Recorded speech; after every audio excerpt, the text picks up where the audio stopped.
Germany was a country of 70 million people back in 1939, and about 10% of the population were members of the political party of the Fuhrer, aka Mr. Mustache Man.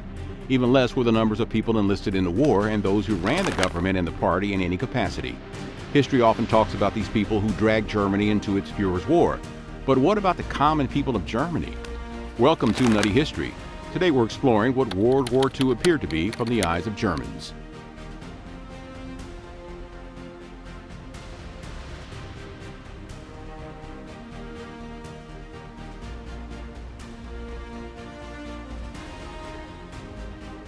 Viewer discretion is advised for this video, as some of this video may be offensive or disturbing.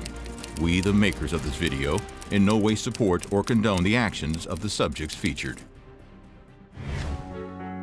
General Bloodless went rogue.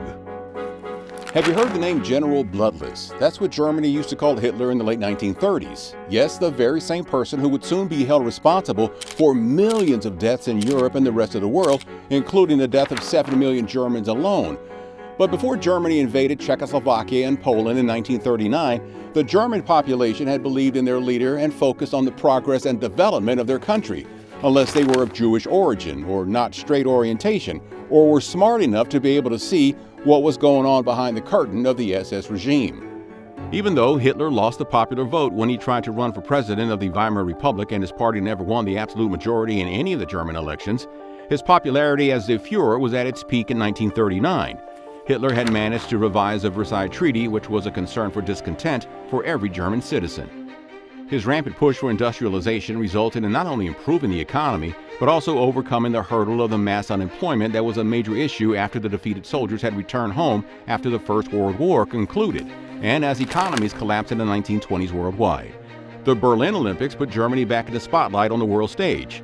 But most importantly for the German populace, Hitler had achieved all of that without throwing his country into yet another scary conflict.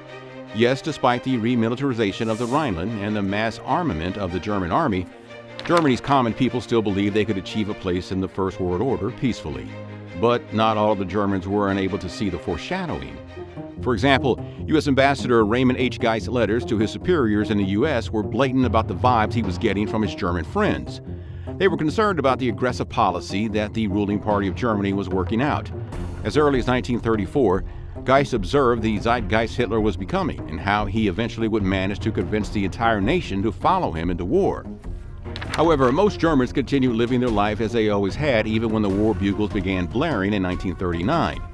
The SS and the Wehrmacht knew that the scars of the last Great War were still fresh enough for the common population of the country to involve the entire nation directly in their militaristic ambitions. They were wary of causing domestic unrest, something that had happened in 1918. So the German regime made sure that their war plans caused as little inconvenience as possible in the early years of the war. But it was only an inevitability. What started with rationing soon began a battle of survival for every German citizen, no matter where in the country they were living. What food was like in World War II Germany. So yeah, in the early years, German civilians hardly felt that their country was at war with almost the entire continent. There was a slight discomfort caused by the shortage of oil, rare metals, and a certain number of food and edible products because of the imminent British trade blockade. But the Germans were expecting that, given how the diplomacy between the two countries was already deteriorating for almost a decade. On the orders of the SS, the supply of building materials was also redirected towards the war efforts, so these things also became hardly accessible for the German public. However, thanks to the Nazi-Soviet pact between Hitler and Stalin, the shortage of infrastructure and the construction industry were just a matter of delay at best.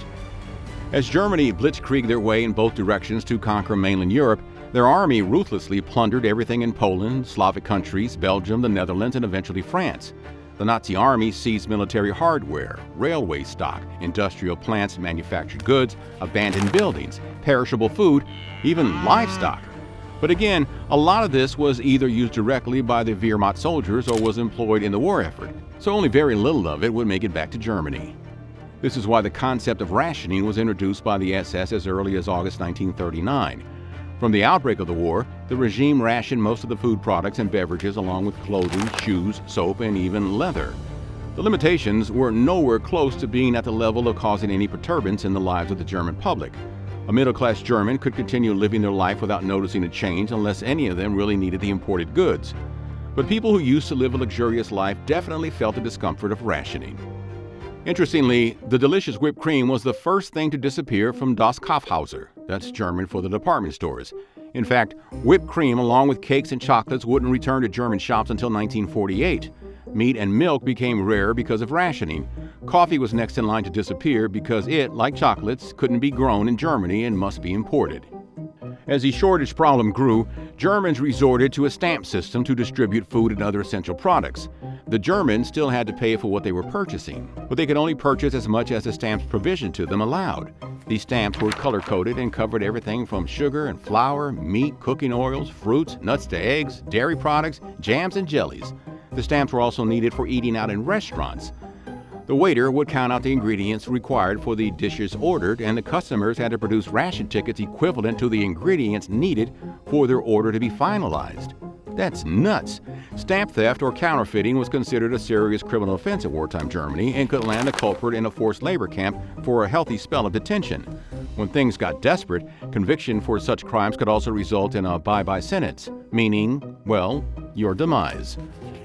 As the shortage problem grew, Germans began growing herbs and vegetables in their gardens or allotments and also raising rabbits. As German fathers were mostly enlisted in the war effort and mothers were asked to run the civil offices, it would often come down to the children to take care of these rabbits. Now before you go, "Aw," I've got some bad news for you. These rabbits were called balcony pigs because eventually they would end up on the family's dinner table when the meat shortage would hit bleak times. Just as Prohibition caused an influx of the smuggling of booze in the U.S. in the early 20th century, the food shortage also raged the illegal market and thieves' market of German cities with demands of food at any rate.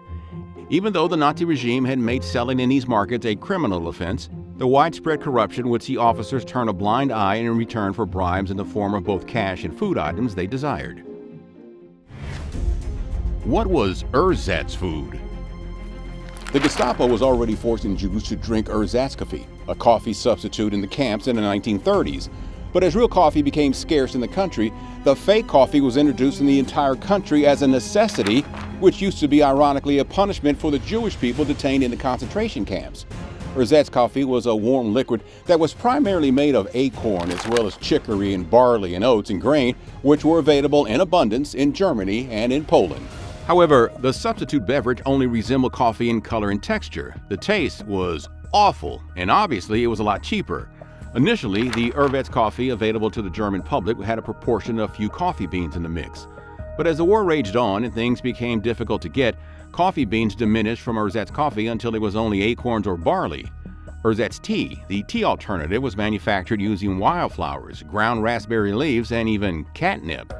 Substitute chocolate was made with ground cocoa shells, and substitute cocoa was simply rebranded mixed peppers. Ersatzbrot, the bread substitute, this was like a whole brand, right? Was made of potato starch, which was often mixed with sawdust. Wheat flour itself mostly was stretched with pea meal, potato flour, and powdered hay. Alternative butter was created from curdled milk, sugar, and food coloring. Eggs were replaced by yellow-colored corn and potato flour. Cooking oil was made of a mixture of beets, carrots, turnips, and an assortment of spices.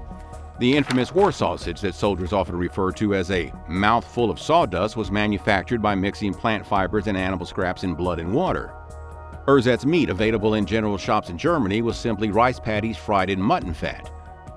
Worse, salad oil was 99% mucilage. It is the gooey substance secreted by most of the common plants around you. That's good. The Russians found these ersatz products so reprehensible that ersatz joined the Russian and Slavic vocabularies as a cuss word. The evil plan to fuel youth. In 1933, Hitler's administration outlawed the original Boy Scouts program to make sure the German boys and girls had to join the Hitler Youth, which was also made mandatory by law in 1936. The organization had 5.5 million members in the latter half of the 1930s. Adolescent kids would join the program, which seemingly appeared as a fun social activity to go outdoors with other kids. But once they were part of it, they would be indoctrinated into the party's ideology and hatred for anybody non-German. Along with consistent exposure to Hitler in the media, the Hitler Youth program would encourage them to worship their Führer like a god and follow him blindly into the war. When the Second World War began in 1939, the Hitler Youth program saw a radical shift in the program's policies. The new curriculum was openly radical and hateful against minorities, and German preteens at these camps were taught to believe in the superiority of the German native lineage.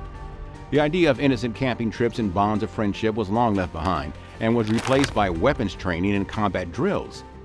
Boys were demanded to act like soldiers, and punctuality, orderliness, reliability, subordination, aggressiveness, and physical talents were merited in the same manner as a proper Army training camp. Meanwhile, girls were asked to stockpile tinfoil and warm clothes for soldiers, and they were trained in skills like farming, cooking, cleaning, singing, swimming, gymnastics, and running. The decadent idea behind such an active lifestyle was to keep them fit to bear more soldiers for the Führer's cause. However, not all kids would stay disillusioned. Sophie and Hans Skroll were high-ranked, respected members of the Hitler Youth who became disenchanted with the injustice and disparity inherited in a Nazi ideology. They formed a secret organization to resist the propaganda called White Rose, along with a handful of friends who also saw the evils, and a professor of their college who was instrumental in guiding the efforts of these kids. Unfortunately, the Gestapo caught them, and these kids faced their demise soon after 1943. But they weren't alone. Many more changed their views about their Führer and the entire German leadership that eventually led to the fall of the Nazis. The Führer, Germany's supposed savior. As soon as Hitler came to power, Joseph Goebbels was appointed as the Minister of Propaganda, and a considerable amount of money was spent to make sure most of the German people would subscribe to the ideology of the party. Even the cinema and theater were absorbed into the folds of the ministry, and a cheap radio set was mass-produced and allotted to every German citizen, called the People's Receiver. Strong restrictions were placed upon foreign broadcasts, and people were barred from listening to any foreign media like the BBC.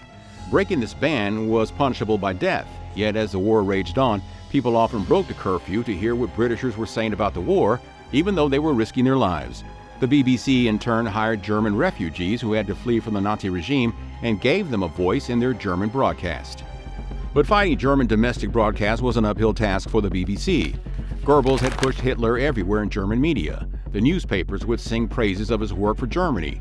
Radios would broadcast his speeches, and German film directors like Veit Harlan and Leni Riefenstahl were hired by the party to make movies such as The Victory of Faith, Triumph of the Will, and The Great King. Not only that, a great number of documentaries were compiled featuring Hitler to push his agenda across the entire nation, to continuously remind them how Hitler restored Germany's glory. The strategy for such a heavy media campaign was three-pronged: to establish and withhold the idea that Germany needed a savior and Hitler was supposed to be that hero; to remind German citizens, especially the youth, about patriotism and instill the idea of extreme nationalism; and to stoke the fires of radicalism and vindication against the people of the Jewish religion and anybody else who didn't fit into his party's idea of pure Germans. On one side, the Führer and his party blamed the Jewish people for communism, citing how the system was a brainchild of Karl Marx, who was born in a family of Jewish origins. Other examples included Leo Trotsky, who played a major role in the designs of the October Revolution, led the Bolsheviks in the Russian Civil War, and was one of the founders of the Soviet Union. Other European leaders like Winston Churchill also echoed this school of thought that communism was a Jewish plot to destroy the West. The Führer based his allegations on the papers of Swedish historian Alfred Jansen, who had claimed that 75% of Bolsheviks were of Jewish origin. Now that's an absurd claim that has been debunked thoroughly, but is still used by many populists and even by rabbis in modern Israel.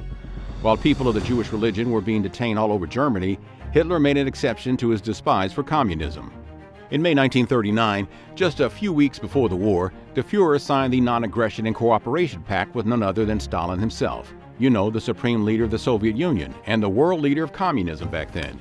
Hitler tried to justify this treaty as a means to the desired end for Germany, but this wasn't the first time he backpedaled on his words. And remember Karl Marx, the philosopher who was credited to be the progenitor of communism?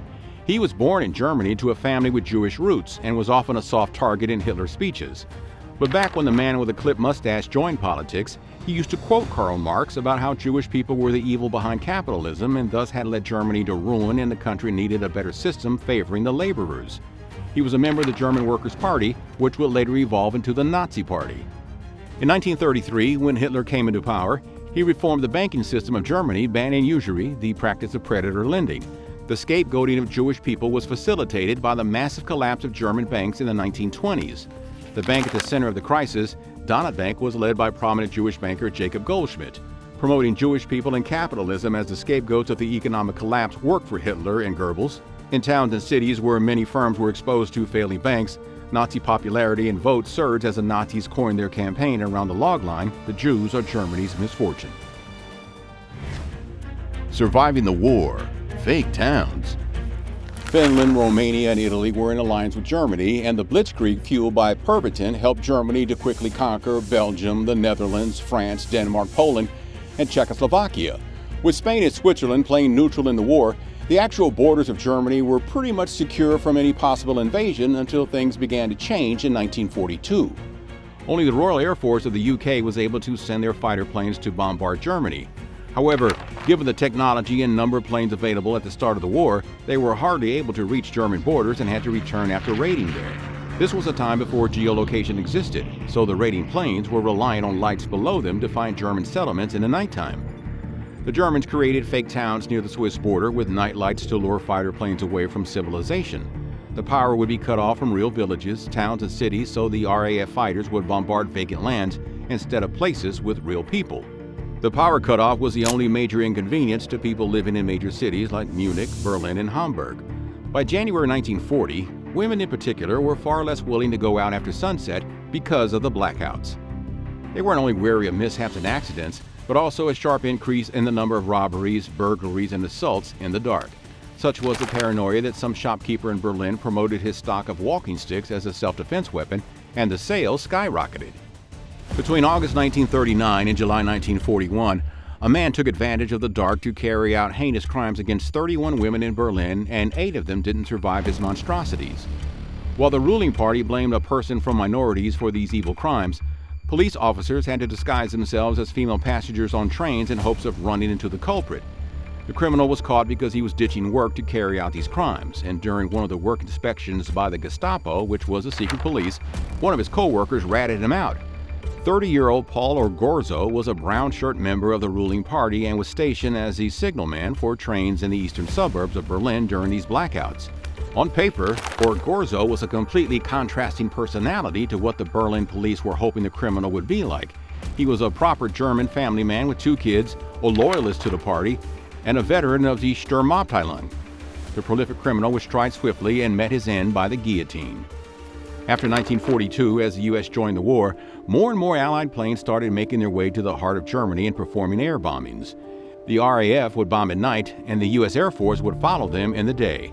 Lübeck saw the first mass air raid targeting residential areas in May 1942. In June 1943, the cities of Essen and Cologne witnessed over 1,000 raids bombarding civilian areas to Kingdom Come. By the end of the war, over 400,000 Germans lost their lives to these bombings, and an equal number of people became homeless.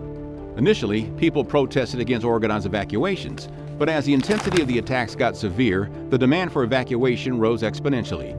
Unfortunately, with dwindling resources, the German government was facing an impossible task to relocate millions of people. Many refused to endure that and returned to city life and faced the music of war head-on. Please like and share this video to support our channel, and thanks for watching Nutty History. Subscribe to our channel for more similar videos.